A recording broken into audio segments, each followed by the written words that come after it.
अस्सलाम वालेकुम। कैसे हैं आप सब? आप लोगों को अंधेरा अंधेरा नज़र आ रहा होगा और आपको लग रहा होगा कि मैं क्या रात को अंधेरा करके बैठी हूँ। तो जनाब ये बिल्कुल रात का टाइम नहीं है, सुबह हो गई है और मेरी नॉर्मली सुबह इसी वक्त होती है फजर की नमाज़ के बाद। हस्बैंड को ऑफ़िस भेजने की तैयारी होती है, फिर हस्बैंड जितना टाइम रेडी होते हैं और उनके जाने तक तो बस वो मैं फ़्री होती हूँ।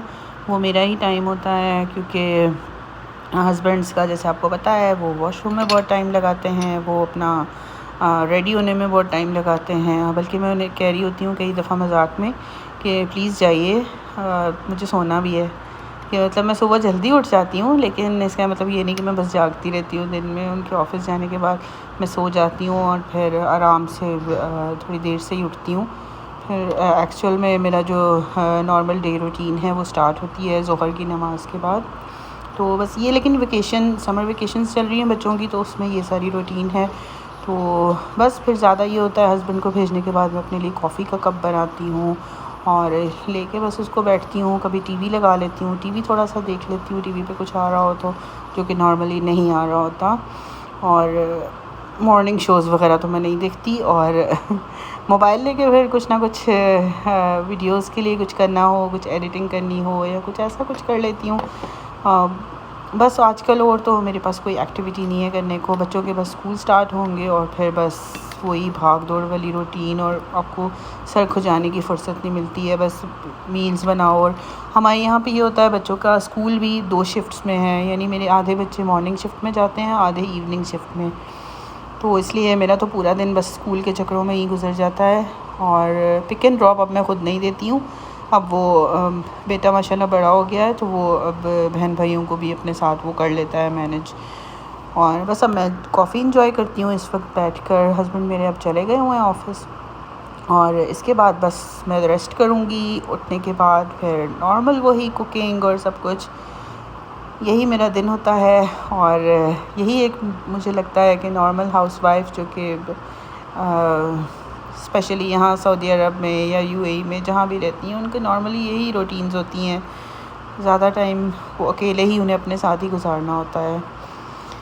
बस फिर मुझे कुकिंग आज करनी है। दिन को समझ नहीं आ रही थी क्या बनाऊँ हस्बे मामूल। तो सब्ज़ी में करेले मेरे पास पड़े हुए थे फ्रिज में, तो बस मैंने इनको धोया। मैं इनको कोई नमक वगैरह नहीं लगाती हूँ, मैं चाहती हूँ किसी तरीके थोड़े कड़वे बन जाएं, लेकिन करेले यहाँ पर बिल्कुल कड़वे नहीं होते हैं। तो बस मैंने करेले लिए 2-3, आई गेस 2 करेले बड़े थे, एक छोटा था। एक प्याज मैंने काटा, साथ मैंने 2 टमाटर काटे, और ये एक टमाटर मैंने प्याज काटते काटते मैं रुक गई, मुझे लगा कि ये ज़्यादा हो जाएगा। और ये मेरा व्यू होता है कि बच्चे हर वक्त सामने ही आंखों के खेल रहे होते हैं, तो ध्यान होता है मेरा हर वक्त कौन सा बच्चा क्या कर रहा है। और ये एक फ़ायदा है ओपन किचन होने का।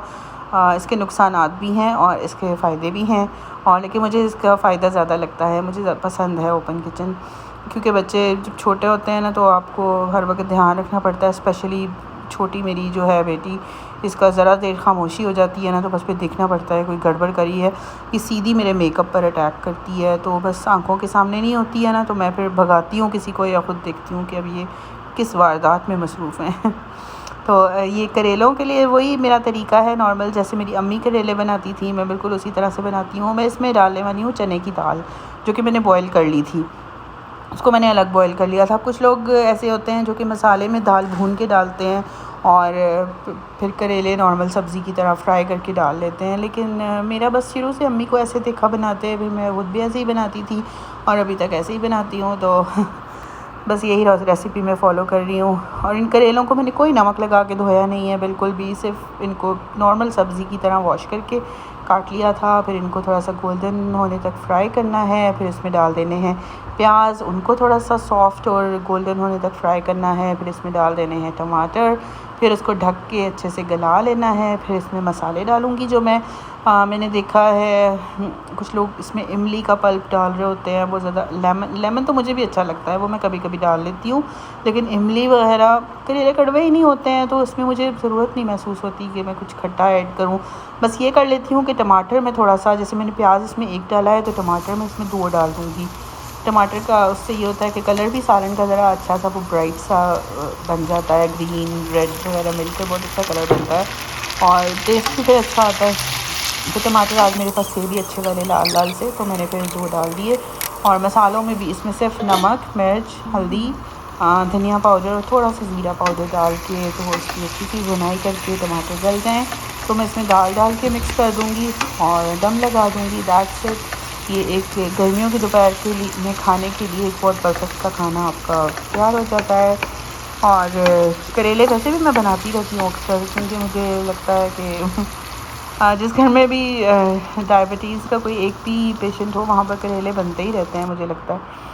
और करेले मुझे पसंद भी बहुत हैं। दाल के साथ तो मैं बहुत मुद्दत बाद बना रही हूँ, बल्कि मेरा छोटा बेटा कह रहा था ये कौन बनाता है, तो फिर मैंने उसको बताया, मैंने कहा बेटा आपने देखा ही क्या है, पूरी दुनिया बनाती है और आप पाकिस्तान चल के वहाँ रहो तो आपको पता चलेगा कि ये कौन बनाता है। स्पेशली मेरी अम्मी को शुगर है तो वो तो उनके तो बनते ही रहते हैं करेले, और दाल भी वो डालती रहती हैं अंदर। तो मेरे बेटे को एतराज़ असल में दाल करेले पे था कि उसके लिए बहुत ही हैरान कुन चीज़ थी।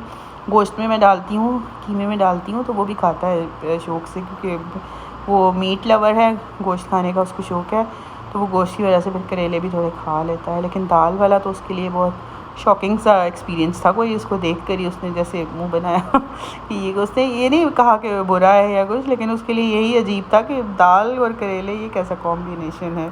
तो बहरहाल सालन जब तैयार हुआ तो इसको हमने तंदूर की रोटी के साथ खाया था, और तंदूर की रोटी के साथ तो क्या ही मज़ा आता है इसको खाने का। और साथ अगर आप लस्सी बना लें तो मज़ा दुबाला हो जाता है।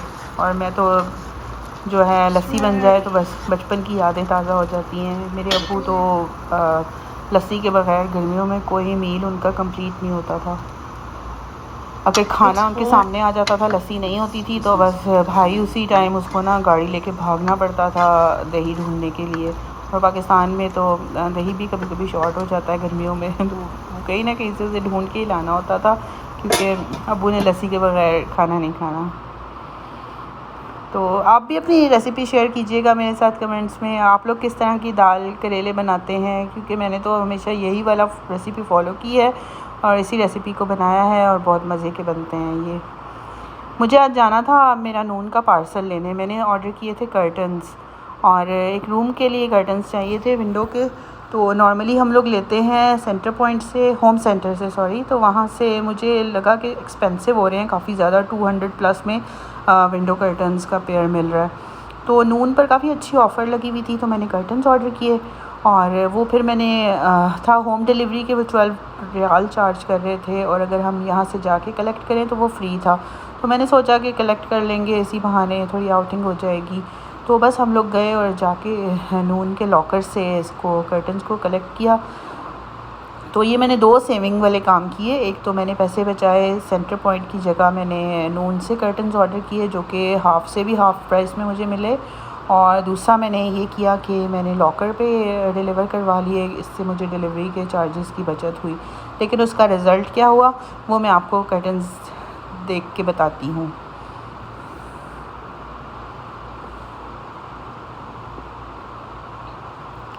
हर दफ़ा ऐसा होता है ना कि आप सस्ती चीज़ ढूँढते ढूँढते कभी आपको अच्छी मिल जाती है, लेकिन हर दफ़ा ऐसा नहीं होता।